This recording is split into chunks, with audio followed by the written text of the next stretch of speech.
মোহাম্মদ মাহাত্মা শেখ, মোহাম্মদ নিজাম শেখ। সপ্তম কাতার নূর মোহাম্মদ, মোহাম্মদ হাসান আকুঞ্জি। অষ্টম কাতার শেখ আব্দুর রশিদ সরকার, হারুনা রশিদ। নবম কাতার মোহাম্মদ হিপন মোল্লা, মোহাম্মদ রাজীব আকুঞ্জিন। দশম কাতার মোহাম্মদ মুস্তফা গাজী, মোহাম্মদ ইমরুল মোল্লা। 11তম কাতার ডাক্তার ইউনুস আলী শেখ রফিকুল ইসলাম। 12তম কাতার ডাক্তার আব্দুল ওয়াহাব, মোহাম্মদ আল আমিন শেখ। 13তম কাতার আশরাফুল ইসলাম মিলদার শেখ। সম্মানিত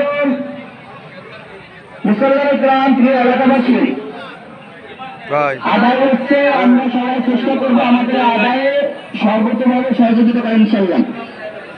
রাসূল সাল্লাল্লাহু আলাইহি ওয়াসাল্লামের হাদিস, ইযা মাতাল ইনসান ইনকাতা আমালুহু ইল্লা মিন সালাসা।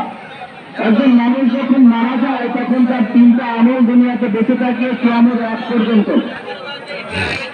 ইমাজিন ব্যাপার, একজন মানুষ দুনিয়াতে থাকবে না,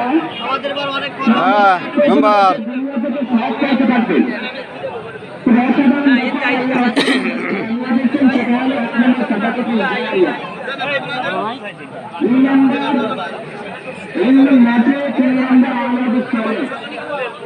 আমরা আমাদের সম্পদকে বিভিন্ন খাতে ব্যয় করে থাকি।